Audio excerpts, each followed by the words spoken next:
सत साहिब जी चैनल को सब्सक्राइब करें, बेल आइकन दबाएं,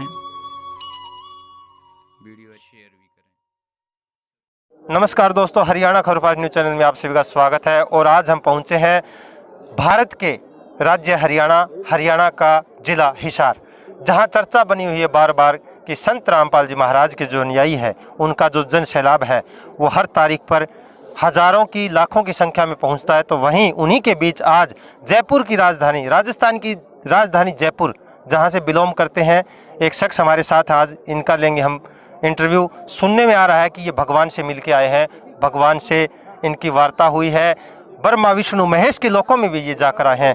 तो इन्हीं से करते हैं आज पूरी लेते हैं जानकारी। हमें सुनना है कि आप जो है भगवान से मिल के आए हैं, ब्रह्मा विष्णु महेश के लोकों में भी जाके हैं, जबकि भगवान से मिलना ऋषि मुनि जो हमारे हैं सतयुग त्रेता द्वापर में अपने ऋषि मुनि जो थे शरीर तक अपना गाड़ चुके थे, बैठे बैठे दिमक तक लग जाती थी, भगवान की प्राप्ति नहीं हुई। आप सहज में, कलयुग का समय चल रहा है, इस टाइम आप भगवान से मिल के आए हैं, क्या रहा आपका पूरा बताएं हमें। आप कहाँ से हैं, सबसे पहले आपका परिचय कराएं। सत साहिब, मेरा नाम कबीर दास है और मैं राजस्थान की राजधानी जयपुर से बिलोंग करता हूँ। और जो आपने क्वेश्चन किया कि भाई कलयुग के इस टाइम में भाई भगवान से मिलना बहुत दुर्लभ वाली बात है, और ऋषि मुनियों ने जो अपना शरीर गाल गाल के जा चुके हैं, ठीक है ना जी। तो हमने गुरु बनाए जी, और बताते भी हैं कि पुराणों में भी ये बताया कि भाई जो गुरु के बिना है ना मोक्ष संभव नहीं होता, और भगवान को भी नहीं पाया जाता। यहाँ तक कि जो अपने भगवान हुए हैं सतयुग द्वापर त्रेता में, जो भी भगवान है उन्होंने भी गुरु बनाया है जी। तो उन्होंने गुरु बनाया, तो आज कलयुग में भी ये लागू होता है कि भगवान पाने के लिए गुरु बनाना अनिवार्य होता है। और हमने बंदी छोड़ संत रामपाल जी महाराज से नाम दीक्षा ले रखी है जी। और हमारे गुरुजी ये बताते हैं कि जो व्यक्ति शास्त्र अनुकूल भक्ति करता है तथा शास्त्र अनुकूल जो साधना करता है ना, उसको सांसारिक सुख, सिद्धि तथा भगवान तथा जिसके लिए वो प्रयत्न कर रहा है, जिस भगवान को पाने के लिए वो प्रयत्न कर रहा है, वो उसे एक दिन निश्चय मिल जाता है। तो हमारे गुरुजी भी वह शास्त्र अनुकूल भक्ति साधना बताते हैं, तथा उसी के आधार पर हमें भगवान की प्राप्ति हुई थी। और भगवान की प्राप्ति हमें इस प्रकार हुई थी, जैसे कि अब हम सत्संग में जाने वाले थे जी, और हमने मना कर दिया सत्संग में जाने के लिए। और पापा और बोले थे बेटा आज सत्संग में क्यों नहीं जा रहे, तो हमने बस ऐसा बहाना मार के मना कर दिया कि गुरुजी को गरज होगी ना तो गुरुजी आएंगे हमको लेने के लिए, यहाँ पे हम नहीं जाते किसी सत्संग में। हमने अज्ञानतावश ये बोल दिया, हमें ये नहीं पता था कि हमने इतनी बड़ी बात बोल दी उनको इस समय, ठीक है ना जी। और उस समय गुरुजी पे सवाल खड़ा हो गया कि भाई सच्चे हैं या नकली हैं जी। तो उसके बाद में मेरे पापा ने थोड़ा डांटा भी, थप्पड़ भी मार दिया, तो पापा सत्संग में चले गए। उसके बाद में मैं जो हमारे गुरुजी ने जो सतनाम दे रखा है हमने उनका नाम स्मरण, रोते रोते नाम स्मरण करते रहे। और एक पल के लिए हमारी आंख लग गई, जब आंख बंद हुई और जैसे हमने आंख खोली ना, तो हमारे सामने हमारे बंदी छोड़ संत रामपाल जी गुरु महाराज खड़े थे और ऐसे बोल रहे थे कि आजा बेटा अपन सत्संग में चलेंगे। तो मैं पहले तो हक्का बक्का रह गया कि इतना दूर बरवाला है, हमको 12 घंटे 13 घंटे के लमसम पैसेंजर में लग जाते हैं सर्दियों के टाइम में। अब इतने दूर से और एक पल के अंदर कैसे आ सकते हैं हमारे गुरु महाराज। और उस समय पापा और सत्संग में गए थे, है ना। तो अब मेरे को ये बस इस बात की चिंता हो गई कि भाई हमारे गुरुजी वहाँ पे गए, हमारे गुरुजी यहाँ पे आ गए तो मम्मी पापा वापिस से डांटेंगे, भाई तेरे चक्कर में गुरुजी यहाँ पे आ गए तो हमको वहाँ पे नहीं मिल पाए। तो मैंने बोला गुरुजी आप यानी कि यहाँ पे कैसे आ गए। तो उसके बाद में फिर गुरुजी बोले बेटा अपन को सत्संग में चलना है। बोले ठीक है जी। फिर उसके बाद में बोले कि गुरुजी कैसे जाएंगे, भाई आपके पास ना तो कोई गाड़ी है ना फिर ऐसा कोई विशेष साधन भी जिसमें हम बैठ के चल जाएंगे जल्दी से। उसके बाद में फिर गुरुजी बोलते बेटा कोई बात नहीं।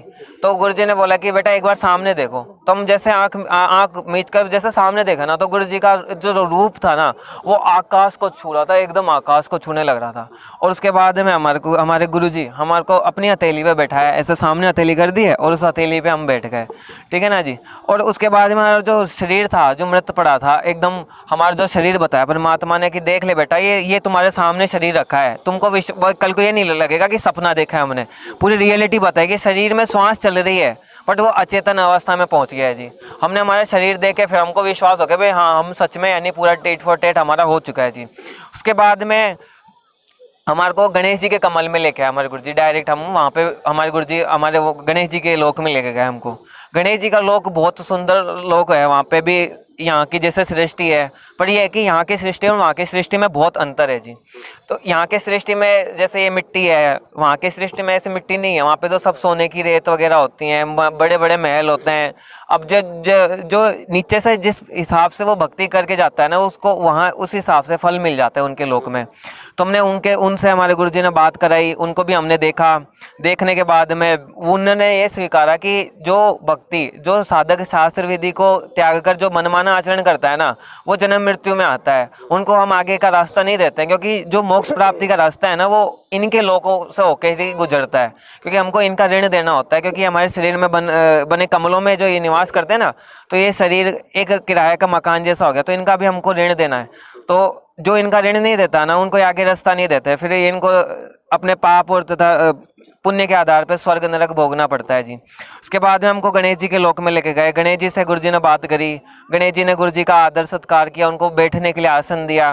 उसके बाद में हमने रिद्धि और सिद्धि से भी बात करी। उनसे भी पूछा कि आप बहुत सुंदर हैं, वो भी माई हैं, बहुत सुंदर हैं। उसके बाद में उन्होंने अपना खुद का लोक बताया, महल बताया, पहाड़ बताए, झरने बताए, बहुत ज़्यादा यानी बहुत अच्छी सृष्टि थी वहाँ पे। उसके बाद में फिर हम वहाँ से विदाई लिया। अब हमारे गुरुजी बोलते कि कोई ना बेटा, हम दोबारा आएंगे, हम अभी विदा लेते हैं, मेरे बेटे को सत्संग में लेके जाना है जी। गुरुजी बस एक ही बात बोल रहे थे कि हमको सत्संग में लेके जाना है जी। उसके बाद में फिर हम ब्रह्मा जी के लोक में आए जी। ब्रह्मा जी का लोक में हम देखते हैं बहुत अच्छी सृष्टि। गणेश जी के लोक से बहुत अच्छा लोक है वो, नहीं वहाँ पे भी बहुत अच्छे यानी पहाड़ हैं, झरने हैं, महल हैं, वहाँ पे भी लोग निवास करते हैं, वहाँ पे भी सृष्टि है, ठीक है ना। वहाँ पे भी एकदम बढ़िया घर बने हुए हैं। उसके बाद में फिर हमारी ब्रह्मा जी से बात हुई। ब्रह्मा जी ने भी ये स्वीकारते हैं। उसके बाद में ब्रह्मा जी के पास वेद थे, है ना। उन्होंने फिर हमारे गुरुजी ने बोले कि बेटा तुम्हारे पास वेद हैं, 4 वेद हैं, 6 शास्त्र, 18 पुराण सब रखे हुए, बेटा एक बार लाना तो जरूर उनको। तो ब्रह्मा जी ने, गुरुजी का कहना था और ब्रह्मा जी का लाना था जी। उसके बाद में ब्रह्मा जी फटाफट उन वेदों को लेके आ गए। और वेदों लाते हैं ना, गुरुजी ने बताया देख बेटा इसमें ये अपने श्री देवी भागवत पुराण है, तो पुराण में बताया कि देख बेटा ब्रह्मा विष्णु महेश की जन्म मृत्यु हो रही है, देख बेटा। और खुद ब्रह्मा जी ने स्वीकारते हैं जी, हाँ जी हमारी जन्म मृत्यु होती है। देवी भागवत के 3रे स्कंद के अंदर बता रखा है कि भाई हमारी जो ब्रह्मा विष्णु महेश उनका आविर्भाव तथा तिरोभाव होता है जी। उसके बाद में वहाँ से विदाई ली। वहाँ से विदाई लेने के बाद में फिर हम आए विष्णु जी के लोक में। विष्णु जी के लोक में जैसे हम गए ना, तो हमारे विष्णु जी इष्ट देव थे, विष्णु जी और शिव शंकर जी। हम शिव शंकर को इतना प्योरिटी नहीं देते जितना हम हमारे विष्णु जी को प्योरिटी देते थे। तो उसके बाद में हम बहुत एक्साइटेड थे, क्योंकि हमने पहली बार हमारे जो इष्ट देव हैं उनको देखने जा रहे थे। हमने कभी देखा नहीं, हम तो केवल फोटोओं में जरूर देखे थे उनको। उसके बाद में फिर हम काफ़ी एक्साइटेड हो रहे थे, बोले कि फिर उनके सामने 2 दरबारी खड़े थे, उनके लोग के 2 द्वारपाल थे।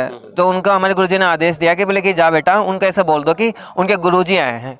तो उसके बाद में द्वारपाल एकदम गायब हो गए, विष्णु जी के उधर जहाँ पे वो शयन आराम करते हैं वहाँ पे प्रकट हो गए। उसके बाद में गुरुजी बताए देख बेटा देख वो प्रकट हो गए, देख बेटा वो वैसे बोलेंगे। तो सारे है ना जैसे जैसे हमारे गुरुजी बता रहे ना, वैसे वैसे वो बोलते जा रहे थे। उसके बाद में उन्होंने बताया कि है ना भाई जल्दी आ जाओ, भाई आपके गुरुजी बाहर खड़े हैं। तो हैंड टू हैंड है ना विष्णु जी और लक्ष्मी जी, माता लक्ष्मी जी एकदम कमल के फूल लेके, थाल लेके, उनके जो भी थे साथी दरबारी, वो सारे ना यानी कि सब यानी कमल के पुष्प, सोने चांदी सब लेके गए अपने गुरुजी के लिए। कोई सब नीचे बिछा दिए, अपने इतना आदर सत्कार किया। विष्णु जी ने भी अपने हमारे गुरुजियों का काफ़ी अच्छे तरह से आदर सत्कार किया। उसके बाद में आदर सत्कार करने के बाद में फिर उन विष्णु जी ने को मैंने बोला, बोले मैंने ना आपको छूना है एक बार, मैंने आपको छुआ नहीं कभी, मेरे को है ना बहुत छूने का मन कर रहा है।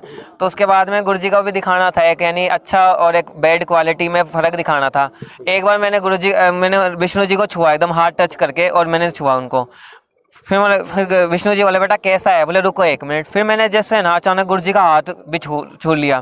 तो विष्णु जी के ये जो यानी कि हमारे गुरुजी के आगे उनकी जो चमड़ी थी ना, ऐसे लग रही थी जैसे हम एक तो मक्खन को छूं और एक रोड के ऊपर हाथ फेरे, नहीं इतना अंतर आने लग रहा था, ये देख लो। उसके बाद में हमको पता चल गया कि भाई पूर्ण परमात्मा कौन है। उसके बाद में हमको यानी परमात्मा को एक वो देना था मैसेज कि हाँ बेटा यानी कि असली भगवान कौन है, नकली भगवान कौन है जी। उसके बाद में फिर हमको विश्वास होगा, बोले नहीं हमारे परमात्मा पूर्ण ब्रह्म यहीं आए हुए हैं जी हमारे गुरु जी के रूप में।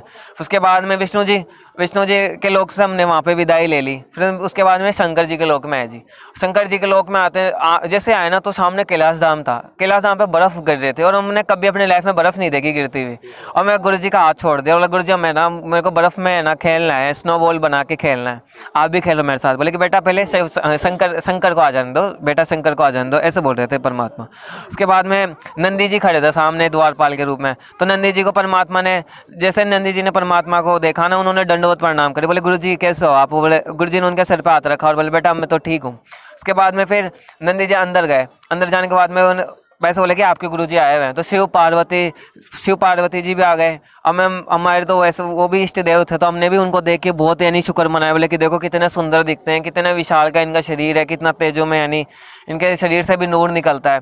उसके बाद में शंकर जी ने तो भक्ति साधना पूछी, मेरी समाधि है ना भगवान यहाँ तक जाने लग रही है और आगे जाने लग रही है। उसके बाद में गुरु जी ने और बताया उनको, यानी वो तो अपनी बातें करने लग रहे थे। उसके बाद में मैंने पार्वती जी से बात करी, बोले कि माई है ना, आप मेरे साथ खेलोगे? मैंने ना कभी बर्फ़ नहीं देखी है, कितनी अच्छी बर्फ़ है, यानी मुझे तो ठंड भी नहीं लग रही। तो फिर उसके बाद में माई हंसने लग गई। तो फिर उसके बाद में माई हंसने लग गई। और फिर है ना, मैं बोला कि आप मुझे कह देते ना, मैं नीचे से स्वेटर ला देता आपको, यहाँ पे बहुत ज़्यादा ठंड, पता है आपको हमारे उधर तो ठंड लगती है बहुत भयंकर, इतनी सर्दी पड़ जाती है हमारे तो हिमाचल वगैरह में, तो वहाँ तो मोटे मोटे से स्वेटर पहनते हैं। आप कहते तो हम आपके लिए स्वेटर ले आते गुरु जी को कह के। तो वो हंसने लग गए जोर से, बोले बेटा हमारे शरीर वो वाला नहीं है, हमको ठंडा गर्म नहीं लगता है। तो बोले कि अच्छा जी। तो उसके बाद में फिर हमने ना उनके स्नोबॉल, यानी हम माई और वो हम खेलने लग रहे थे स्नोबॉल से। फिर जितने में गुरुजी भी आ जाते हैं, हम तीनों जने खेलने लग रहे थे। तो हम बहुत टाइम खेलते रहे। उसके बाद में अपन मानो बोले बेटा अब विदा लेनी है, अपन को आगे भी चलना है। उसके बाद में ना हम दुर्गा जी के लोक में आ जाते हैं। दुर्गा जी के लोक में आते हैं ना, परमात्मा का थोड़ा उग्र रूप देखने को हमने पहली बार परमात्मा को गुस्से में देखा उनके लोक में जाते ही। तो परमात्मा रास्ता मांग रहे थे आगे जाने का, तो दुर्गा बोल रही कि मैं नहीं देती रास्ता किसी को भी। तो फिर परमात्मा बोले थे तू तो वही विरेमी है जो मेरे बच्चों को यहाँ तक खींच लाई, तेरे को तो मैं बाद में निपटूंगा, पहले तू मुझे रास्ता दे दे। तो परमात्मा का भक्ति का जो रूप था ना, जो ऑटोमेटिक बहुत ज़्यादा बढ़ गया। उस तेज के कारण है ना, वो देख नहीं पाए भगवान को, यानी कि आंखें बंद हो गई, उसने ऑटोमेटिक रास्ता दे दिया। उसके बाद में हम जैसे रास्ता दे दिया, फिर वहाँ से हम आगे आए।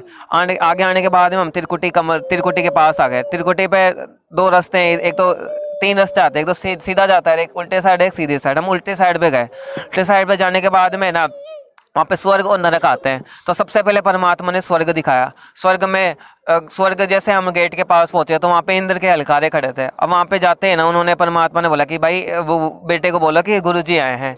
तो वहाँ पे सभा चलने लग रही थी, यानी नृत्य हो रहा था। और वो मदिरा पान करने लग रहे थे, यानी जो पीते हैं वहाँ पे, जो वो पीने लग रहे थे। और जितने उन्होंने गुरुजी का नाम सुना ना, वो अपनी सिद्धि शक्ति से ना इतना गायब कर दिया, उर्वशियों को गायब कर दिया, उसकी जगह धर्म महात्माओं को बैठा दिया। उसके बाद में खुद अपने सिद्धि शक्ति से जो भी पी रखा था वो अपने आप को चेंज कर लिया।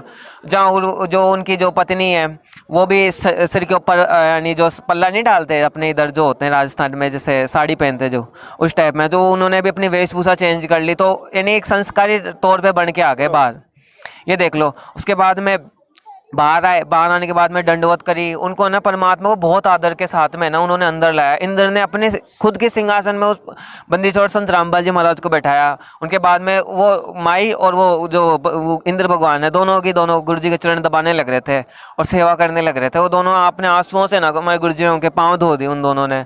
और बोले कि फिर हमारे गुरु जी ने ऐसे बोले कि बेटा तुम्हारे दोनों की सेवा से बहुत खुश हो गया मैं। तो उसके बाद में हमने बोले कि परमात्मा हमको है ना स्वर्ग घूमना, हमने स्वर्ग नहीं देखा यहाँ के ना, नीचे बोलते कि स्वर्ग आखिरी उपलब्धि होती है यहाँ की।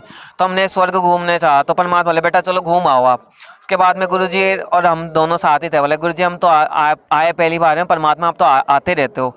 तो फिर इंद्र भगवान को बोले बेटा तुम यहाँ रुको, मैं थोड़ा इनको स्वर्ग घुमा लेता हूँ। फिर गुरुजी ने हमको स्वर्ग घुमाया, बादलों पे सैर कराई, वहाँ पे इंद्रधनुष दिखाया, वहाँ की सृष्टि दिखाई, यानी इन्हें हदर लटकती हुई पृथ्वी भी बताए। वहाँ पे जो जगह होती है ना, जैसे ये ज़मीन है, वहाँ पे हवा में लटकती हुई बताए। वहाँ पे उनके ऊपर भी बड़े बड़े महल बने हुए हैं, वहीं हवा में से झरने निकलने लग रहे बहुत ज़्यादा, यानी कि वहाँ की सृष्टि बताई। वहाँ के लोगों से बात करी, बहुत मधुर बोलते हैं वहाँ के लोग भी, यानी उनके शरीर भी तेजोमय होते हैं। वहाँ की जो जनता होती है उनके शरीर भी तेजोमय होते हैं। फिर उसके बाद में हम उनके लोग से निकल आए।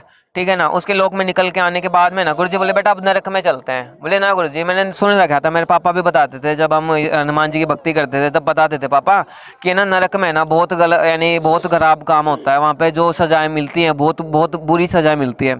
उसके बाद में अब मना कर दिया, बोले गुरुजी मैं नहीं जाता नरक में। बट गुरुजी बोले नहीं कोई ना बेटा, तो अंदर मत जाइए, खाली ऊपर ऊपर से देख लियो। बोले ठीक है गुरुजी। तो मुझे पता तो था भाई नरक में कौन से लड्डू से मिलने वाले हैं वहाँ पे, तो अब मेरी आत्मा काँप गई भाई, मैं रोने लगे। बोले नहीं गुरुजी मुझे ऊपर से भी नहीं देखना परमात्मा। उसके बाद में ना जैसे गुरुजी ने मुझे ऊपर से ले आने लगे ना, तो मैंने जो चीखें सुने ना वो तो मेरे रोंगटे खड़े कर देती है। बहुत बुरी सजा मिलती है वहाँ पे, जो पाप करता है, जो यानी किसी बहन बेटी को ताकता है। आज के समाज में तो ये आम धारणा है कि दूसरों की बेटी हमको मान लगने लगती है और खुद की बेटी के बारे में हम सोचते नहीं है। ये देख लो जी, यानी कि जो दूसरों की बेटी को गलत नज़र से देखने लगता है ना, उसकी तो गिद्ध खाते हैं, उसकी आंखों में ना गिद्ध खा के और लावा झोंक देते हैं, नहीं लावा डालते हैं, उनकी यानी बोलते हैं ना तपता तपता लावा आता है, उनकी आंखों में वो डाला जाता है। ये देख लो शीशा पिघला पिघला के साथ में शीशा भी डाला जाता है। यानी कि जो ये शरीर है उसके अंदर सूक्ष्म शरीर होता है, जो सूक्ष्म शरीर में क्या पीड़ा बहुत ज़्यादा होती है। यानी यहाँ अपन को ठोकर लगने पर महसूस तो नहीं होता, वहाँ पर ठोकर लगती है ना तो ऐसा लगता है जैसे कोई तीरों से भेद दिया हो। ये देख लो, यानी असहनीय दर्द होता है उस सूक्ष्म शरीर में। और नरक में तो इतनी सजाएं देते हैं, यानी इतनी बार सजा देते हैं कि जितने इंसान बेहोश नहीं होगा ना उतने उसको सजाएं मिलती जाएगी, यातनाएं मिलती जाएगी। और वहाँ पे तो इंसान बेहोश भी नहीं होता जल्दी से, कई कई युग लग जाते हैं उनको बेहोश होने में। इतने इतने लगातार कंटिन्यूस उनको ना सजाएं मिलती रहती है नरक के अंदर। और भी देखा हमने, जैसे कोई झूठ बोलता है तो उसकी जीभ काट दी जाती है, उसको भी लावा पिलाया जाता है। ये देख लो। उसके बाद में मैं बहुत रोने लग गया। बोले गुरुजी मेरे साथ नहीं देखा जाता। फिर मैंने आंखें मींच ली और मैंने गुरुजी के ना यानी गले मिल गया और फिर है ना रोने लग गया। बोले कि नहीं परमात्मा हम तो बहुत है ना, मुझे ले चलो यहाँ से फटाफट। तो गुरुजी वापस से मुझे स्वर्ग में लेके आ गए। फिर स्वर्ग में लाने के बाद में है ना फिर परमात्मा, फिर उसके बाद में ना कबीर साहेब की जय हो, उसके बाद में ना परमात्मा ने फिर हमको वहाँ पे अमृत जल और खीर खिलाई। बोले बेटा तुझे क्या खाना है? तो हमने बोला कि परमात्मा है ना मुझे खीर खानी है। फिर उसके बाद में बोला ठीक है जी चलो आप खीर खा लो। तो फिर हमने खीर खाई, ठीक है ना जी। फिर खीर खाने के बाद में फिर परमात्मा धर्मराज के लोक में ले जाते हैं जी। धर्मराज के जो लोक में ले जाते हैं परमात्मा, वहाँ पे भी हमारा हिसाब होता है। वहाँ पे धर्मराज हमारी फाइल लेके आता है परमात्मा के सामने कि बोले कि परमात्मा है ना आप तो हर जीवों को ले जाओगे, तो फिर हमारा जो उन्होंने पिछला पाप करे उनका भी दंड हमको देना पड़ेगा। तो फिर परमात्मा बोलते हैं कि जो मुझ कबीर का नाम ले लेगा ना उसका धर्मराज तो लेखा नहीं लेगा, उसका लेखा मैं लिया करूँगा, ठीक है ना। उसके बाद में हमारी फाइल ले धर्मराज ने मेरी फाइल मंगाई। फाइल पे ना परमात्मा ने अपने हाथों से ना क्रॉस कर दिया उस फाइल के ऊपर। उसके बाद में क्रॉस करने के बाद में ना वो फाइल परमात्मा ने फाड़ दी और धर्मराज के ऊपर यूँ उछाली। बोले ले तुम बोलते हो ना ये कर्म ले मैंने काट दिए इसके कर्म, अब दे के बताओ तुम अब मेरे भक्तों को सजा कैसे देते हो। और परमात्मा की वाणी की कर्म भरम ब्रह्मंड के मैं पल में कर दूं नेस, और जिन हमारी दोही दी उनको करो हमारे पेश। तो परमात्मा ने यानी उस समय हमारा कोई संस्कार था, तो परमात्मा की दया से हमारी फाइल है ना वो परमात्मा के सामने पेश हो गई। उसके बाद में यानी कि हमारे जो जितने भी कर्म परमात्मा ने जो बताए थे पिछले जन्म के वो सब कट गए मालिक की दया से। उसके बाद में धर्मराज को परमात्मा ने बताया कि ना तुम मेरे भक्तों का है ना लेखा नहीं लिया करेगा, उसको मेरे सामने पेश करेगा। उसके बाद में धर्मराज ने ऐसे और बोले कि भाई मेरे ना शासन में परमात्मा थोड़ी वो दियो कुशल मंगलता दियो परमात्मा। उन्होंने भी चरण पकड़ के रोया, वो भी उसने भी भक्ति मांगी परमात्मा से। ये देख लो यानी कि जितने काल वगैरह है ना जितने भी यहाँ के ब्रह्मा विष्णु में इसके लोक भी है ना उस कबीर भगवान के ही भक्ति के कारण यहाँ के लोक विद्यमान है। ये देख लो। उसके बाद में हम ये स्वर्ग नरक जाने के बाद में ना हमको गुरुजी ने काल दिखाया। फिर तपतशिला के पास लेके आए परमात्मा। जैसे हम दूर से है ना काल नजर आने लग रहा था, बहुत बड़ा था, दूर से है ना बहुत बड़ा नजर आने लग रहा था काल। नहीं इतना डरावना था, इतना जैसे जैसे हम नजदीक जा रहे ना उसकी हाइट वैसे वैसे बढ़ती जा रही थी। उसका चेहरा है ना बहुत डरावना था, बहुत डरावना। यानी कि मैं ना एक दृष्टि दे के आंखें खोल देखा ही था जितने में ना मैं गुरुजी के पीछे जाके छिप गया, कुर्ते के नीचे अपना सर दे दिया। बोले कि नहीं गुरुजी मेरे को तो नहीं देखा जाता इससे।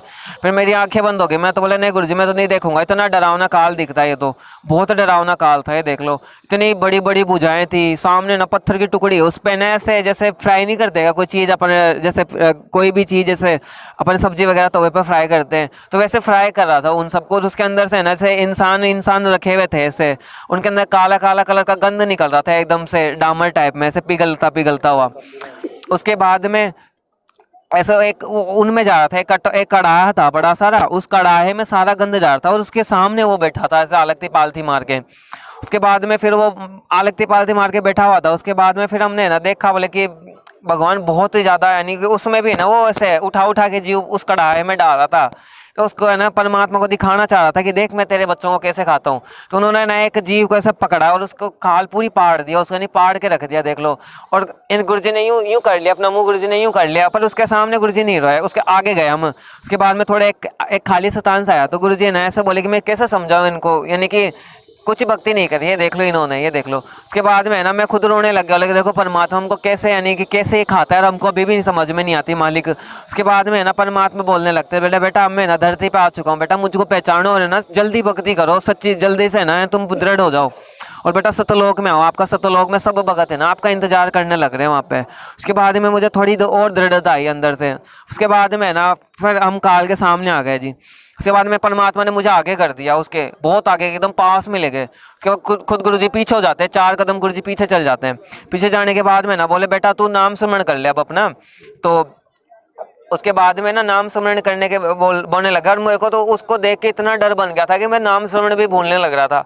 उसके बाद में ना गुरुजी ऐसे बोलते हैं कि ऐसे बात नहीं पड़ेगी, ऐसा तो इसको भी खा जाएगा काल। तो अपने गुरुजी ने इतना इतना लंबा हाथ कर लिया पीछे से और मेरे ना पीछे जैसे ये चेस्ट बैक साइड में परमात्मा ने यहाँ पीछे यूं हाथ लगाए, यूं पकड़ लिया पीछे से और उनकी पावर से मेरा शरीर चला। उसके बाद में ना अवदास का सतनाम का सुमरण चालू हो गया, उनकी पावर से, परमात्मा की शक्ति से। जैसे सतनाम का सुमरण किया ना ऑटोमेटिक काल यूं झुक गया नीचे, न्यू हो गया एकदम नीचे, यूं झुक गया। और जो पीछे का जो दरवाजा था ना उसके अंदर से व्हाइट कलर की रोशनी आने लगी, इतनी तेज रोशनी आ रही थी, बहुत तेज। तो उसके बाद में परमात्मा बोलते हैं कि बेटा इसके एक सर पे पाँव रख दे और दूसरे पाँव में अपने उधर चल ले, बेटा मैं भी आ रहा हूँ। मैं इतना डरा हुआ था, बोले नहीं गुरुजी मैं तो नहीं जाता उधर भाई, क्योंकि मुझे पता है अब मैं इसके पाँव में, इसके सर पे पाँव रखूंगा ना तो इसका सर ऐसा है कि इसके सर में से इसके मुंह में चल जाऊंगा मैं तो नहीं रख रहा भाई, आप जितने नहीं आओगे ना मैं तो नहीं रखूँ। उसके बाद में परमात्मा अब मेरा हाथ पकड़ते हैं जी, दास का हाथ पकड़ने के बाद में ना एक पाँव गुरुजी रखते हैं और एक पाँव हम रखते हैं, दोनों एक साथ पाँव रखते हैं और दूसरा पाँव परमात्मा का तो सतलोक उस द्वार में पहुंच गया और मैं था थोड़ा छोटा। तो परमात्मा ने मुझे हाथ पकड़ के और ऊपर खींचा, ऊपर खींचने के बाद में ना वो व्हाइट कलर की रोशनी में इतना तेजी से हमारा अंदर गए, इतने तेजी से हम अंदर गए, बहुत ज़्यादा तेजी से हम अंदर जाने लग रहे थे, ये देख लो। उसके बाद में ना दूर से हमको सतलोक नज़र आने लग रहा था, एकदम दूर से ना सतलोक नज़र आ रहा था बहुत ज़्यादा। हमने देखा ना कि बहुत बड़ा गेट है, देख लो चारों ओर है ना सृष्टि है उसके भी, यानी बहुत बड़ा गेट आता है वाइट कलर जिसमें सोने की सी चमक आने लगती है। उसके बाहर भी है ना 2 हंस खड़े हैं ऐसे आधीन, एकदम आधीन हुए हुए, एकदम नीचे गर्दन करे हुए। तो जैसे परमात्मा उनके सामने जाने लगे ना तो उनका तेज बढ़ता गया उन भक्तों का, ये देख लो उस लोक की तो क्या यानी किस मुंह से वर्णन करूं, इतना गजब का लोक परमात्मा ने बताया वहाँ पे। तो यानी आगे जैसे जैसे हम जाते गए ना वैसे वैसे वो हंस भी बड़े होते गए, बहुत बड़े हो गए वो हंस, बहुत बड़े। उनका तेज भी है ना बहुत, यानी 16, हमारे गुरुजी बताते हैं कि जो सतलोक में जो हंस होते हैं ना उनका तेज है ना 16 सूर्य जितना प्रकाशमान हो जाता है जी। उसके बाद में ना जी बस 16 सूर्य उनका जो शरीर है ना वो प्रकाशमान हो रहा था और उनकी तो यानी उनको देख देख के दास बहुत आकर्षित होने लग रहा था। तो उसके बाद में ना वो गेट ऑटोमेटिक है ना अंदर की साइड खुल जाते हैं। अंदर की साइड खुलने के बाद में ना हमारा जैसे ऐसे नहीं होता कि कभी जैसे हम कोई भाई अब यानी दुल्हन को घर लेके आता है जो उसका गृह प्रवेश कराते हैं, वैसे ना हमारा गृह प्रवेश होने लगा अंदर। यानी इतने ज़्यादा हंस आ गए, यानी कि कोई कलश लेके आ रहा है, कोई मंगल गान गा रहा है, कोई यानी कोई फूलों का थाल लेके आ रहा है, कोई आरती वाली जो थाली होती है वो लेके आ रहा है, परमात्मा के एकदम आरती उतारी, परमात्मा की टिक्का लगाया परमात्मा। इंसान थे वो कैसे, जो यहाँ इंसान ऐसे ही थे या कुछ अलग था? नहीं जी, यहाँ के शरीर है ना, यानी हमारी तो छोटी बड़ी हाइट है जी, वहाँ पे सेम हाइट होती है जी, एकदम कोई मीन मैक नहीं होता। वहाँ पे 16 सूर्य जितना है ना तेज मिलता है। यहाँ पे हम देखते हैं कोई भाई गोरा है, कोई भाई काला है, कोई ऐसा है नहीं, यहाँ पे किसी के शरीर में डिफेक्ट आ जाता है, कोई विकलांग है जी, किसी को आंख से नहीं दिखता, वहाँ पे ऐसे कोई चीज़ नहीं है। यानी वहाँ पे है ना, यानी हमारे एक वेदों में भी आता है, शुक्रम अकायम, है ना, यानी कि वहाँ पे यानी इन यानी ऐसा नहीं बोलते कि यानी माता पिता वाला शरीर नहीं होता, वहाँ पे नूरी शरीर मिलता है परमात्मा की शब्द शक्ति, ये देख लो आप जी। उसके बाद में वहाँ के हंसों को देखा हमने। अब हमारे यानी बनावट तो शरीर के ऐसे होते हैं, पर वहाँ के जो हंस होते हैं ना वो बहुत बड़े होते हैं, यानी कि उनके शरीर भी बहुत हष्ट पुष्ट होता है। तो उसके बाद में हम वहाँ के हंसों को देखे, यानी बहुत ज़्यादा हंस थे वहाँ पे। फिर हमारा जैसे हमारा अंदर गृह प्रवेश होने लगा जी, हम परमात्मा की आरती उतारने लग रहे थे। उसके बाद में एकदम ऑटोमेटिक है ना, नीले कलर का कालीन आ जाता है नीचे ऑटोमेटिक। हम जैसे पाँव रखने वाले थे ना, जैसे पाँव रखे उससे पहले ना नीले कलर का कालीन बिछ जाता है एकदम। साइडों में ना ऐसे हीरे मोती लगे हुए थे बड़े बड़े, कमल के फूल के ना एकदम ऐसे डायग्राम से बने हुए थे। मैं देखा ये तो डायग्राम तो हमारे नीचे भी होते हैं। तो फिर उसके बाद में इतना सा आया ना, जैसे परमात्मा ने पाँव रखा ना, जैसे चीज़ जैसे कमल बने हुए तो ऑटोमेटिक कमल खिल गए, ऑटोमेटिक कमल खिल गए, ऑटोमेटिक उनके अंदर नीचे नीचे पानी बहने लग गया, साइडों साइड बॉर्डर के अंदर ऐसे हीरे मोती एकदम महकने लग गया। वो भी है ना, मैं वो नहीं देख रहा कि आसपास कौन है, मैं तो उस कालीन को देखने लग रहा हूँ कि ये बंदी छोड़, यानी पाँव रखते ही बोलो ऑटोमेटिक ये चालू हो गया। तो यानी बहुत अच्छी, और फंवारे आ गए चारों ओर फंवारे आने लग गए, यानी खुशबू वाली चारों ओर से ना हवाएं चलने लग गई। यानी कि गुरु जी जहाँ कदम रख रहे हैं ना, वहाँ कमल के फूल खिलने लग रहे हैं, ये देख लो। अब हम ये देख रहे हैं कि ये तो इतनी पवित्र जगह है, और भगवान तो हमारे लिए उस पृथ्वी मृतलोक में आया हुआ है। ये देख लो, हमको इतना नहीं दिखता है कि यहाँ पे भगवान की कमल खिला रहे हैं, देख लो, बल्कि जो वो कर रहे हैं ना तो वो अपने हिसाब से करने लग रहे हैं जी। उसके बाद में हम जैसे जैसे आगे जाते गए, पीछे पीछे हमारे हंस आते गए। उसके बाद में सबके मुंह में ये चर्चा थी, ये देखो परमात्मा ना आज पृथ्वी लोक से एक हंस आत्मा लेके आए हैं, चलो चलो इससे बात करेंगे, हम पूछेंगे ना पृथ्वी लोक पे कैसे रह रहे हैं कैसे नहीं रह रहे हैं, क्योंकि वहाँ के हंस तो जानते हैं कि भाई हम यहाँ पे किस हिसाब से रह रहे हैं। क्योंकि उस लोक से और इस लोक का नज़ारा ऐसा लगता है जैसे कोई डस्टबिन नहीं होता, डस्टबिन में कचरा पड़ा रहता है, मक्खियाँ बिन बनाती है, ये लोग वहाँ से ऐसा नज़र आता है। इतना गंदा लोक है देखो, फिर भी हम यहाँ पे रह के इतना खुशी मनाते हैं कि हम इतने अच्छे लोक में रहने लग रहे हैं। उसके बाद में वहाँ पे मेरे 3 दोस्त बने, 2 बहनें थी और एक भाई था। तो वैसे बोले कि वो अलग ही बैठे थे, तो हमारा अट्रैक्शन बना कि मैं इनके पास जाऊँ, उनके पास बैठूँ। तो फिर गुरुजी भी अपने आराम करने के लिए उस दूसरी दिशा में चले गए, सिंहासन के पास में। तो परमात्मा बोलते कि बेटा मैं आराम करने जा रहा हूँ, और आप है ना ऐसा करो कि आप देख लो सतलोक। मैं बोला गुरुजी मैं तो पहली बार आया हूँ, मेरे को क्या पता कौन दिखाएगा सतलोक यहाँ पे, मुझे तो मैं तो जानता भी नहीं किसी को। तो फिर उसके बाद में गुरुजी हंसने लगे, बोले बेटा दिखा देगा कोई ना कोई सतलोक, तो जाओ तो सही बेटा, आप जाओ तो सही, आगे बढ़ो तो सही। उसके बाद में फिर हम हंसने लग गए, गुरुजी हंसने लग गए, फिर आशीर्वाद लिया परमात्मा चरण से वाले। उसके बाद में गुरुजी आगे चले गए, बोले बेटा कोई भी बात हो ना तुम बस मुझे मन में याद कर लो, मैं आपके पास दास हाजिर आपके लिए। देख लो परमात्मा ने इतनी ऐसे बोलने लगे थे वहाँ पे। उसके बाद 3 वो जो हमारे दोस्त बने थे वो पेड़ के नीचे बैठे थे जी, और एक अजीब ही अट्रैक्शन था उनका हमारी तरफ। वो ऐसे देख रहे थे जैसे हम हमारी तरफ आएंगे जी, हम उनकी तरफ ऑटोमेटिक खिंचाव के कारण चले गए। उसके बाद में फिर वो पूछते हैं कि आप सतलोक में नए आए हो? बोले कि हाँ जी, हम आपको भी नहीं जानते, आप कौन हो? हाँ ना, मैं तो मेरा फर्स्ट टाइम है यहाँ पे। बोले अच्छा जी। उसके बाद में फिर उन्होंने बोले कि चलो आपको सतलोक देखना है जी? बोले हाँ जी हमको सतलोक देखना है। उसके बाद में फिर वो बोले ठीक है आ जाओ। फिर उन्होंने पहले तो ऊपर हवा में उड़ाया हमको।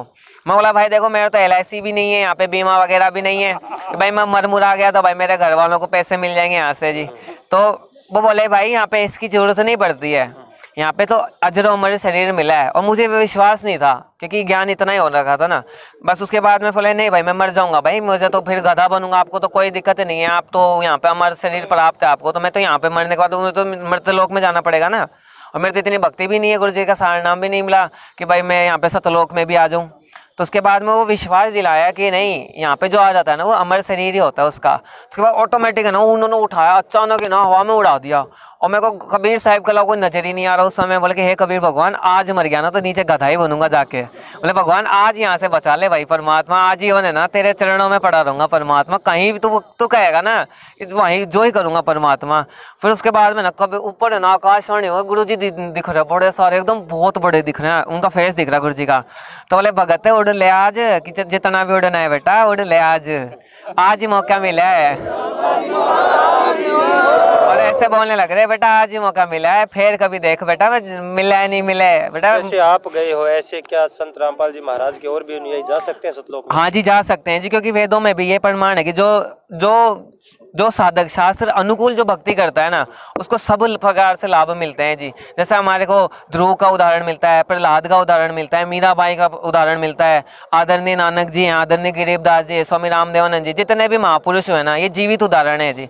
और ये संत पीपा जी भी आते हैं। ये तो हमारे स्कूलों में NCERT जो बुक होती है RBSE राजस्थान बोर्ड में, यानी 5वीं 6वीं क्लास में आने लग रहा है। और ये तो जो BA वगैरह होती है उनके सिलेबस में भी पीपा जी, परमेश्वर कबीर जी, इनके बारे में सबके बारे में बता रखा है कि ये सब परमात्मा के जो हंस आत्मा है ना, जो परमात्मा प्राप्त कर चुके हैं, उनके जीवित उदाहरण बता रखे हैं जी। विधि क्या है सतलोक में जाने की? अगर आप कह रहे हो भी और जो संत रामपाल जी महाराज के जितने भी अनुयायी है वो जा सकते हैं, किस विधि से जा पाएंगे, क्या विधि है वो? यानी आपको है ना सबसे पहले ज्ञान समझना होगा जी। ज्ञान देखो जैसे मैं ये आज कोट पहन रहा हूँ, अगर मुझे इसका ज्ञान नहीं है ना, तो ये इस कोट का खरीदने का मुझे कोई मतलब नहीं है। सबसे पहला मेरा फर्ज क्या बनता है कि मेरे को इसके बारे में ज्ञान होना चाहिए। ये चीज़ है क्या, ये पहनने की है, खाने की है, किस इस्तेमाल के लिए है। सबसे पहले मैं इसके लिए ज्ञान की आवश्यकता है। पहले मैं इसके बारे में जानूंगा, हाँ ये पहनने की है। फिर मुझे ये भी जान होना चाहिए कि सर्दी में पहनने की है, गर्मी में पहनने की है, ठीक है ना। अब मुझे पता लगा हाँ ये सर्दी में पहनने की है, और जब मैं इसको सर्दी में पहनूंगा तो असली लाभ मुझे तब मिलेगा, ये सर्दी में प्रोटेक्शन देगा मुझे। उसी प्रकार परमात्मा अपन को, यानी जो साधक यानी पूर्ण परमात्मा ना, जो तत्वदर्शी संत की शरण में जाता है, जैसे गीता जी में 18वें अध्याय में भी कह रखा है कि मैं तो उस सर्वभाव से उस परमेश्वर की शरण में जा, वो ना यानी वो तत्वदर्शी संत के शरण में जा, तो वो तेरे को है ना यानी विधिवत उनको दंडवत प्रणाम कर, और उनके बाद वो तेरे को है ना तत्व ज्ञान के वो बारे में बताएंगे, जो उनका जो गुप्त भेद होगा उनके बारे में बताएंगे। गीता जी में बता रखा है। उसके बाद में आप सबसे पहले संत रामपाल जी महाराज का जो साधना टीवी पे सत्संग आता है, सबसे पहले आप ज्ञान समझो, वो कहना क्या चाह रहे हैं, वो बताना क्या चाहते हैं। का नाम लेने से भी जाया जा सकता है या संत रामपाल नहीं जी, आज पूरे जो विश्व में है ना, वो जगत गुरु तत्वदर्शी संत रामपाल जी महाराज ही है। क्योंकि जो जितने विश्व के धर्म गुरु है ना, उन्होंने आज तक, देखो आज आपको एक आम धारणा बताता हूँ लोगों की। आज के जो लोग होते हैं ना, वो ये सब ये कहते हैं कि गीता जी को छूना नहीं चाहिए, गीता जी को है ना यानी कि गंदे हाथ नहीं छूने चाहिए, गीता जी को पढ़नी भी नहीं चाहिए। बल्कि जो मेन जो बताओ आप, अगर गीता जी को नहीं छूना चाहिए, गीता जी को पढ़नी भी नहीं चाहिए, तो कृष्ण जी ने गीता जी का उपदेश क्यों दिया? अगर ये पढ़ने की नहीं थी, छूने की नहीं थी, यानी कि जो मेन जो बात है, बोलते हैं 4 वेद 6 शास्त्र 18 पुराण का जो निचोड़ है ना, वो पवित्र पुस्तक गीता जी को बताया जाता है जी, ठीक है ना जी। और आज के जो धर्मगुरु हैं, अपनी जो है ना गाड़ी चलाने के लिए, जो अपना पेट भरने के लिए उल्टा ज्ञान देने लग रहे हैं कि भाई आप गीता जी को मत पढ़ो, क्योंकि सारा वेद परमात्मा ने उसमें बता रखा है, ये देख लो जी। उसके बाद में जो हमारे गुरु जी हैं, वो सारे शास्त्र खोल के बताते हैं जी। ये देख लो, हमारे एक वाणी आती है कि सतगुरु के लक्षण कहूँ, मधुरे बेन विनोद, 4 वेद 6 शास्त्र और कह 18 बोध। जो परमेश्वर कबीर जी ने अपनी वाणी में बताया है, जो परमात्मा आए थे 600 साल पहले, उन्होंने अपनी वाणी में बताया कि जो सतगुरु होगा, जो पूर्ण गुरु होगा ना, वो एक तो अपने जो 4 वेद 6 शास्त्र 18 पुराण है, गीता, बाइबल, उपनिषद, कुरान, बाइबल, जितने भी हैं अपने जो सारे जो धर्म ग्रंथ हैं, उन सबकी किताबों को खोल खोल के बताता है। और वेदों में, यजुर्वेद में भी प्रमाण है कि वह परमात्मा बिजली की गति से आता है और अपने उन हंस आत्माओं को मिलता है जो उनके कृपा पात्र होते हैं, और अपनी महिमा स्वयं खुद बताता है। और तत्वदर्शी संत और तथा सच्चे भक्त की महिमा भी वो खुद करता है, वो परमात्मा। तो हमारे गुरुजी है ना, जो 4 वेद 6 शास्त्र 18 पुराण, गीता, उपनिषद, सब पवित्र जो पुस्तक है ना, उनको खोल खोल के ज्ञान दे रहे हैं। जो कि आज के जो धर्म गुरु हैं, आज वर्तमान जो स्थिति में जो धर्म गुरु है ना, उन्होंने आज तक ऐसा ज्ञान नहीं दिया जितना हमारे जगत गुरु तत्वदर्शी संत रामपाल जी महाराज ने ऐसा ज्ञान दिया है जी। भगत समाज को क्या संदेश देना चाहते हो आप? देखो, हमारे गुरु जी का एक ही नारा है जी, देखो, जीव हमारी जाति है, मानव धर्म हमारा, और हिंदू मुस्लिम सिख ईसाई धर्म कोई नहीं न्यारा। हमारा तो यही संदेश देना चाहते हैं कि आज धरती पे भगवान आने लग रहे हैं। आप खुद सोचो, यानी पहले के टाइम में क्या होता था कि ऋषि मुनि होते थे, वो घर छोड़ छोड़ कर चल जाते थे। हमने सुना था एक ने 88 हजार वर्ष तप कर लिया, किसी ने कितने लाख वर्ष तप कर लिया, शरीर के ऊपर दीमक भी चढ़ा ली, पर उनको वो तप नहीं, भगवान नहीं मिला। हम सुनते थे दुर्वासा ऋषि जी थे, उन्होंने इंद्र को श्राप दे दिया कि तू श्रीहीन हो जाएगा। तो क्या साधुओं के लक्षण तो होते हैं क्या? हमारे परमेश्वर कबीर साहब जी बताते हैं कि सतगुरु के लक्षण कहूँ, मधुरे बेन विनोद, वो मधुर वाणी से बोला करता है, यानी कोई किसी में भी अंतर नहीं करता वो। अब भाई कोई भी हो, देखो संतों के लक्षण होते हैं, संत तो क्षमा सहनशील होता है, जो तो क्षमा करना जानता है, ठीक है ना। कोप करने वाले वो संत नहीं होते, वो तो तोप जी होते हैं, जो कहीं भी गोला फूट जाए, कहीं भी छोड़ दें। ये देखो जी, आपसे एक लास्ट क्वेश्चन रहेगा कि भी कैसे जगत को बताओगे, दुनिया को कैसे बताओगे, हिंदुस्तान की आज हर एक नागरिक कहना चाहता है कि भी वो संत कौन है, पूर्ण संत कौन है, जिसको सतगुरु कहते हैं, वो सतगुरु कौन है जिसे वो जगत के लोग, वो जो संत रामपाल जी महाराज से नाम दीक्षा नहीं प्राप्त किए, वो उनको कैसे संदेश देना चाहोगे भी वो पूर्ण गुरु कौन है? आज हिंदुस्तान में कितने गुरु हैं जिनकी गिनती नहीं है, तो आप इस माध्यम से कैसे जगत को समझाना चाहोगे कि संत रामपाल जी महाराज पूर्ण गुरु है, और ये कहाँ वेद कौन से शास्त्रों में लिखा हुआ है? इसका देखिए जी, प्रमाण के लिए तो आपको बताते हैं, जैसे सबसे बड़ा प्रमाण यही है जी। देखो, जो अपने धर्मशास्त्रों को भली भाली बातें खोल के बताए, देखो आज तक हमारे, आप खुद ही सोचो ना, पहले तो अशिक्षित समाज था, इसलिए ना सबने अपना शोषण कर लिया जी। कोई संस्कृत के ज्ञाता हो गए, कोई हिंदी के ज्ञाता, भाई अपने सही चीज़ नहीं बताई, ठीक है ना, और शास्त्र विरुद्ध साधना बताई उन्होंने, ठीक है ना जी। आज तक उनको भगवान नहीं मिला तो उन्होंने ये चोरी कर दी, भगवान निराकार है, ठीक है ना। यानी वही बात हो गई, अगर जिस लोमड़ी के हाथ में अंगूर नहीं आए ना, वो खट्टे बताती है, अंगूर खट्टे होते हैं, कोई मत खाइयो, ये देख लो जी। और आज के धर्म गुरुओं की स्थिति वर्तमान में ऐसी है। और परमेश्वर कबीर साहिब जी ने अपनी वाणी में बताया कि जो पूर्ण सदगुरु होगा ना, वो 4 वेद 6 शास्त्र 18 पुराणों को भली भाली बातें खोल के बताएगा। और गीता जी में 15वें अध्याय के 1 से 4 श्लोक में प्रमाण है, जो उल्टे लटके संसार रूपी पीपल के वृक्ष को जड़ से लेके पत्तियों तक, तना और यानी इन सबका भेद भली भली बातें बता देगा ना, वो ही पूर्ण सदगुरु है। और बंदीछोड़ संत रामपाल जी महाराज ने वर्तमान समय में ही ऐसे गुरु हैं, ऐसे संत हुए हमारे गुरु जी, जो इन्होंने यानी पीपल रूपी जो वृक्ष है उन सब का भेद बताया। आज तक के जो ये जो नकली धर्म गुरु हैं, उन्होंने ये सब भेद नहीं बताया। उनको तो ब्रज, यानी उनको तो ये अर्थ भी नहीं पता, ब्रज यानी जाना होता है, चलना होता है कहाँ, यानी उनको तो ये भी अर्थ नहीं आता। तो आप खुद बताओ ना, आप खुद, आज की जनता शिक्षित है, और शिक्षित आदमियों के सामने तो कोई भी प्रमाण रख दो, वो भली बातें समझ जाता है। आज पहले क्या था, पढ़ा लिखा समाज नहीं था, कोई ने पत्थर पुजवा दिया, कोई जूते पुजवा दिया, कोई क्या पुजवा दिया, यानी जो आए ना उसको पुजवा दिया इन्होंने। पर जो सच्चाई पर चलने वाला होता है ना, जैसे हमारे कई महापुरुष आए थे जी, जैसे सिखों में तेग बहादुर जी हुए थे जी, उनको भी देख लो, जीवित समाधि लेनी पड़ी थी। और यानी कई महापुरुष ऐसे हुए हैं जिनको संसार का विरोध झेलना पड़ा। अपने अवतार गण आए थे, जितने कृष्ण जी हैं, राम जी हैं, सबको यानी वो संघर्ष करना पड़ा था अपने अपने जीवन में, ये देख लो जी। यानी संघर्ष जो सच्चाई पे चलता है ना, संघर्ष सबको करना पड़ता है। और आज का एक लास्ट क्वेश्चन आपसे एक और रहेगा कि हरियाणा समाज के उन लोगों से क्या संदेश देना चाहोगे जो आपके संत, यानी कि बंदी छोड़ आप जिसको कहते हैं कि संत रामपाल जी महाराज को जिनका शिकार होना पड़ा ये षड्यंत्र का, तो इसके बड़ा क्या आप एक संदेश देना चाहोगे हरियाणा समाज के लोगों को? देखो जी, हम तो ये संदेश देना चाहेंगे, जैसे 600 साल पहले परमेश्वर कबीर जी पे उन्होंने अत्याचार किए थे, उन्होंने उबलते तेल में भी डाला है, उनको आग के हवाले भी कर दिया, और कई सारी उन पर यातनाएं दी, और उनके नाम पे झूठे पत्र भी डाल दिए, ठीक है ना। उनके बाद में झूठे पत्र डालने के बाद में भाई परमात्मा बोलते हैं ना, जो संत आदमी होता है, जो परमात्मा के भरोसे चलते हैं, उनका बाढ़ भी वाक़ा नहीं हो पाता है, ये देख लो जी, ठीक है ना। हमारे तो भगत समाज से ये, और जो हरियाणा, खासकर जो हरियाणा समाज, जो आर्य समाजी हैं, उनसे तो यही निवेदन है। देख लो स्वामी दयानंद, जिनको ये नहीं पता कि सूर्य के ऊपर इंसान रहते हैं नहीं रहते, आज का अनपढ़ इंसान बता दे भाई सूर्य पे कौन सी सृष्टि है, ये देख लो। जो खुद 12 प्रकार 13 प्रकार की भस्में हैं, और वो खुद भांग पीता था, वो क्या समाज सुधारक हो सकता है? आज के जो पढ़ा लिखा समाज है ना, उनको तो केवल प्रमाण चाहिए होता है। और आज का पढ़ा लिखा समाज है हमारे, और हमारे गुरुजी सब प्रमाण देते हैं। हमारे गुरुजी ये बताते हैं कि दास का उद्देश्य है ना किसी को हर्ट करना नहीं है, उनको बताना है। हमारे गुरुजी बताते हैं भाई ये वेद शास्त्र मेरे द्वारा लिखे हुए नहीं है, तो वो परमात्मा ने लिखे हैं, और इन्हीं महापुरुषों के द्वारा अनुवाद करे हुए हैं। और दास ने जैसा समझा, दास को लगा हाँ भाई ये परमात्मा वाली चीज़ें हैं, ठीक है ना, आज तक किसी ने नहीं बताई, और परमात्मा को बताने लग रहे हैं। और आज का शिक्षित समाज ऐसा है कि वो प्रमाण दे के जरूर आ जाएगा, ये देख लीजिए। हम ये संदेश देना चाहते हैं, ठीक है जी। सत्य है भाई, बहुत बहुत धन्यवाद।